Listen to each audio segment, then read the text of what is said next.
네, 가습기 살균제로 많은 인명피해가 발생한 가운데 한 업체는 인터넷에 공개된 정보를 통해 유독성이 강한 살균제를 만들어 판매한 것으로 드러났습니다. 약 3년간 판매된 이 제품으로 무려 14명의 사망자가 발생하기에 이르렀는데요. 김지영 변호사와 함께 관련 내용 자세히 살펴보겠습니다. 어서 오세요. 안녕하십니까? 네, 안녕하세요. 옥시에 이어서 문제가 된 업체가 세퓨라는 곳입니다. 지금 PHMG보다 독성이 더 강한 PGH를 사용했다고 하는데 이 성분이 어느 정도로 유해한 겁니까? 그러니까 일단 뭐 PGH 독성을 논하기에 앞서서 지금 말씀하셨던 PHMG 독성을 보면 그 옥시에서 뭐 서울대 호서대에 그 독성 연구를 맡겼었는데 그러니까 15마리의 임신한 쥐 중에서 13마리가 죽을 정도로 굉장히 독성이 강했다고 하거든요. 네. 근데 이 물질보다 무려 4배 정도 독성이 강해서 아마 그런 강력한 독성 때문에 짧은 기간 내에 많은 피해자와 사망자가 나왔던 것 같습니다. 네. 이렇게 독성이 강한 물질로 살균제를 만드는데 인터넷이나 논문을 참조해서 간의 수공업 방식으로 만들었다라고 합니다. 이렇게 위험한 화학 성분을 다루는 정보가 공공연하게 인터넷에 노출되어 있는 것도 좀 문제가 아닌가 싶은데요. 근데 사실 문제이긴 한데 그 인터넷이 정보의 바다라고 해서 그런 수많은 정보를 일일이 다 규제하고 네. 못 올리게 할 수는 없지 않습니까? 그러니까 정부에서 이제 할 수 있는 일이라는 거는 그런 유해 물질을 가지고 제품을 만들 때 그 소비자들을 보호할 수 있는 어떤 규제, 감독을 확실히 해줘야 되는데 사실 이 케이스에서는 그런 규제 감독이 전혀 거의 되지 않은 상태였죠. 그러니까 우리가 일반적으로 봤을 때 이런 정도면 의약예품으로 분류를 해서 뭐 안정성이나 유해성 검사를 하는 게 맞지 않느냐 생각을 했는데 실제로 이 제품은 의약외품이 아니고 공산품으로 분류가 됐거든요. 그러니까 뭐 식약청이라든지 보건복지부 관리를 전혀 받지 않은 거죠. 네.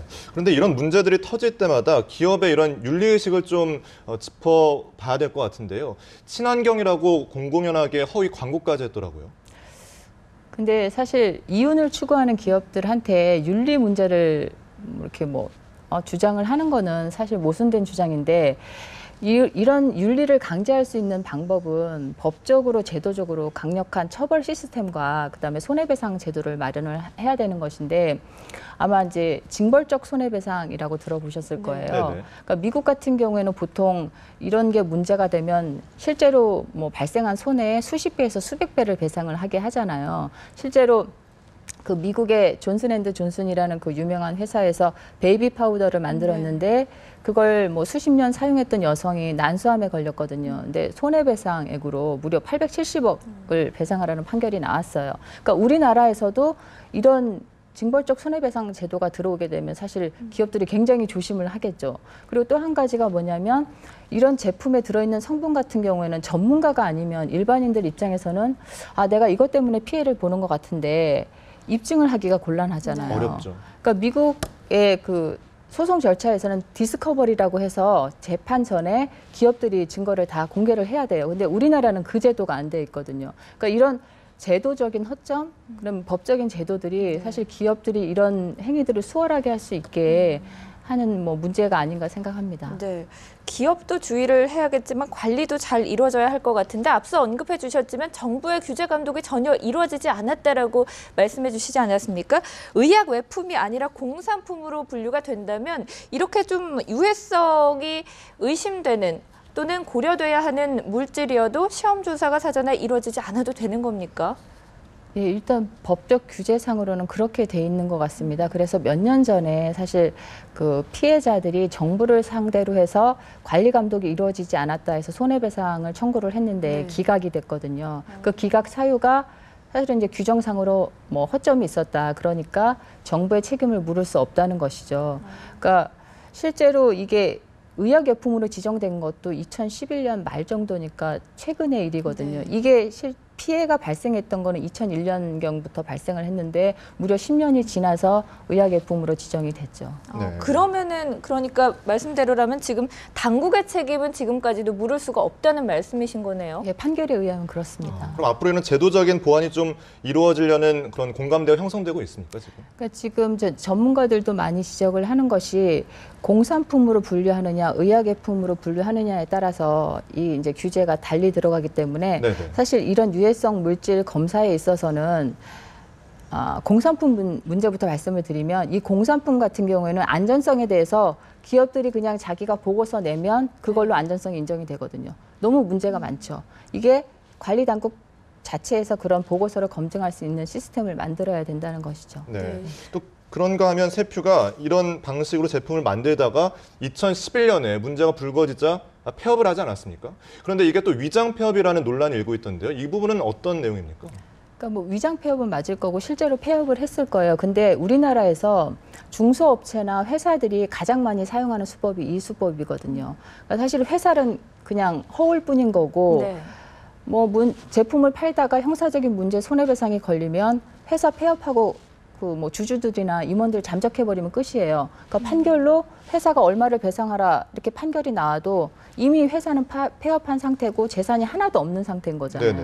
그러니까 법적 책임을 물을 수가 없는 거죠. 그러니까 이 사람도 아마 그런 점을 잘 이용을 했을 거고 옥시 사례에서도 옥시가 2011년경에 그 주식회사에서 유한회사로 전환을 했지 않습니까? 아마 그것도 책임을 회피하기 위해서 그렇게 바꾼 것이라는 의견이 지배적이죠. 네.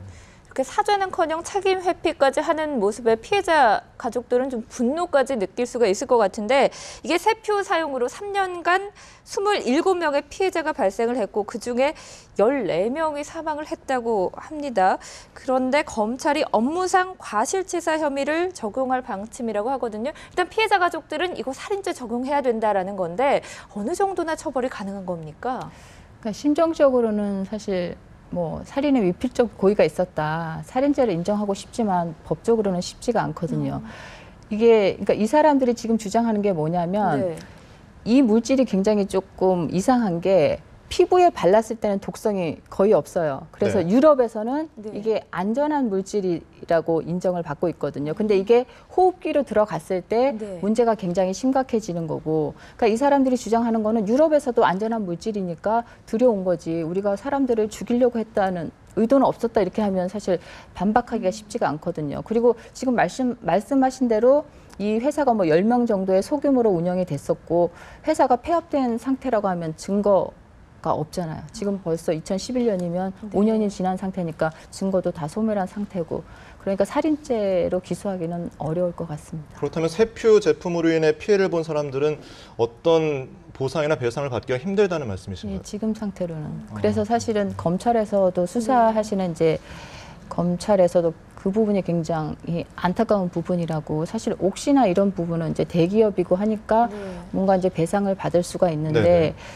이 영세한 업체고 이미 문 닫은 지 5년이나 지나서 배상받기는 어려울 것 같습니다. 근데 한 가지 지금 이제 정부에서 이제 옥시 관련한 특별법을 제정을 하잖아요. 네네. 그래서 먼저 정부에서 이제 피해자들한테 좀 손해 보상을 해주고 나중에 이제 그 업체들한테 구상을 하겠다고 하니까 그 특별법이 제정이 되면 좀 뭔가 그 피해자들한테도 보상될 방법이 있을 것 같습니다. 네, 알겠습니다. 앞으로 상황을 좀 지켜보도록 하고요. 자, 이번에는 해외 원정 도박 혐의로 재판을 받고 있는 정은호 네이처 리퍼블릭 대표의 얘기를 좀 나눠보겠습니다. 자, 거액의 변호사 수임료와 더해서 이제는 전방위적인 법조계 로비 의혹을 좀 사고 있는데 지금 어떤 의혹들을 갖고 있습니까? 근데 이 사건 접하면서 저는 참 데자뷰 같다는 생각을 많이 했는데 항상 정재계 인사들이 어떤 수사선상에 오르면 그냥 비슷한 유형이 반복이 네. 되잖아요. 연관 검색어처럼 뭐 전관, 뭐 로비, 청탁. 지금 딱 이 사건이 거기에 맞는 사건이거든요. 그래서 지금 뭐 최 변호사라는 사람하고 법조 브로커 이 씨가 핵심 인물이고 그 사람들이 이제 법관, 뭐 검찰 이쪽에 이제 로비를 한 정황의 속속들이 드러나고 있는데 재판부에도 아마 이제 뭐 식사 대접을 하면서 접근을 했던 것 같고요. 근데 가장 문제는 검찰 쪽인 것 같습니다. 네.